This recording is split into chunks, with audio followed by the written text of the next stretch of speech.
안녕하세요. 이번에 지수의 형식적인 확장에 대해 발표를 하게 된 손예지입니다. 우선 본론에 들어가기에 앞서 다들 중학교 때 배워서 알 거라고 생각하고 우리가 기존에 알고 있던 자연수 지수의 지수법칙에 대해 간단히 설명을 해드리고자 합니다. A와 B가 실수이고 M과 N이 자연수일 때 지수법칙이 성립하는 경우로 이 경우들을 들 수가 있습니다. 그리고 설명과 함께 실제 숫자를 대입해서 예시를 보여드릴 건데 그때 A는 2로, B는 4로, M은 3으로, N은 1로 놓고 예시를 들도록 하겠습니다. 첫 번째로 밑이 같고 지수가 다른 두 거듭제곱의 곱은 지수끼리의 덧셈으로 정리할 수 있었고 여기에 숫자를 대입해보면 지수가 3 플러스 1인 2의 4제곱이 됩니다. 두 번째로 밑이 같고 지수가 다른 두 거듭제곱의 나눗셈은 지수끼리의 뺄셈으로 정리할 수 있었습니다. 이것도 숫자를 대입하면 지수끼리 뺄셈으로 지수가 3-1인 2의 2제곱이 되겠죠.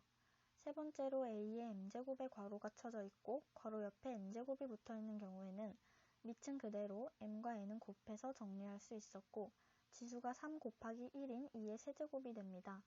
네 번째로 A와 B가 괄호로 묶여있고 그 전체가 n제곱일 때 n을 A와 B에 각각 분배해서 나타낼 수도 있었습니다. 숫자를 대입하면 지수인 1을 각각 분배해서 8을 2와 4로 나누고 나타낼 수 있었습니다. 마지막으로 다섯 번째는 분수꼴로 나와 있죠. 이것 또한 네 번째와 마찬가지로 n을 A와 B에 각각 분배해서 나타냈었습니다. 단 이때는 B가 0이 되면 안 되겠죠. 이것도 숫자를 대입하면 4분의 2가 됩니다. 약분하면 2분의 1이 되겠죠.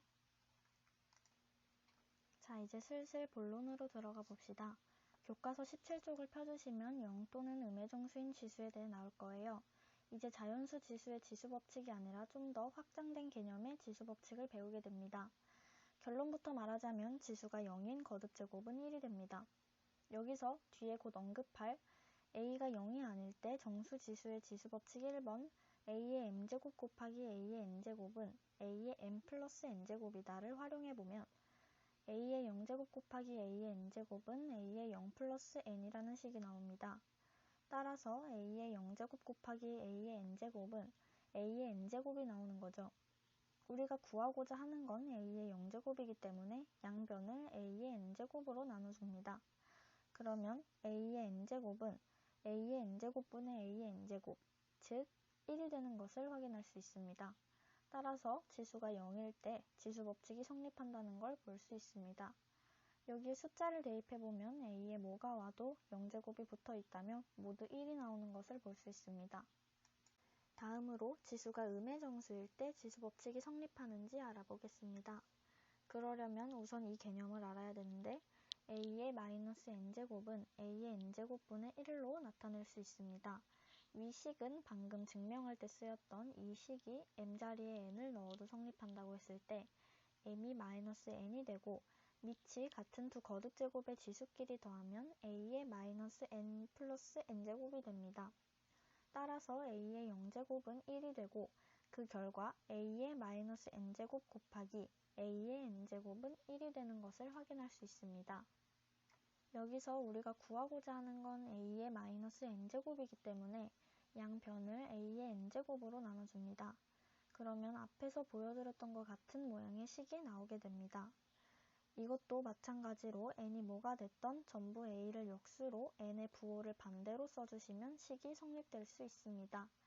이걸 적용해서 지수가 음의 정수일 때도 지수법칙이 성립하는지 알아보겠습니다. m 대신 마이너스 p를 n 대신 마이너스 q를 이용해서 식을 나타내면 첫 번째로 a의 마이너스 p제곱 곱하기 a의 마이너스 q제곱을 앞에 설명드렸던 개념을 써서 변형을 해주도록 하겠습니다.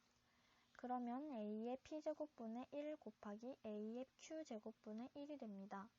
밑이 같은 두 거듭제곱의 지수를 더해주고 여기서 다시 원래 형태로 바꿔주시면 a의 마이너스 p 플러스 q가 나오는데 마이너스를 p와 q에 각각 분배를 해주시면 a의 마이너스 p 곱하기 마이너스 q제곱이 나오게 됩니다.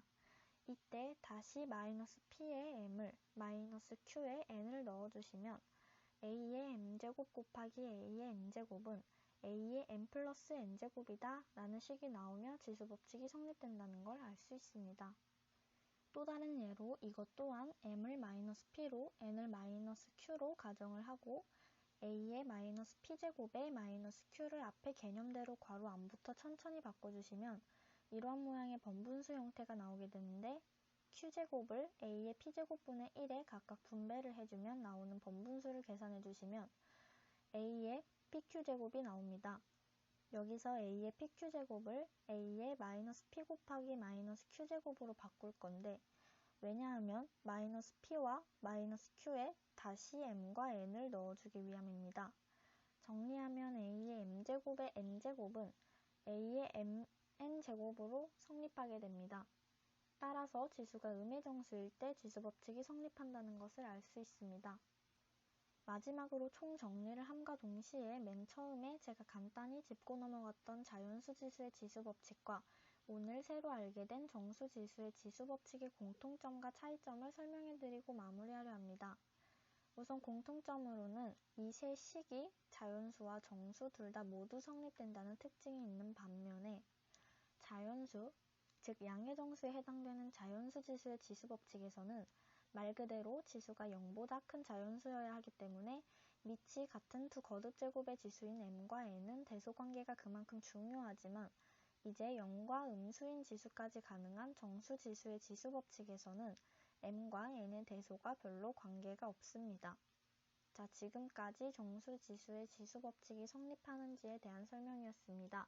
들어주셔서 감사합니다.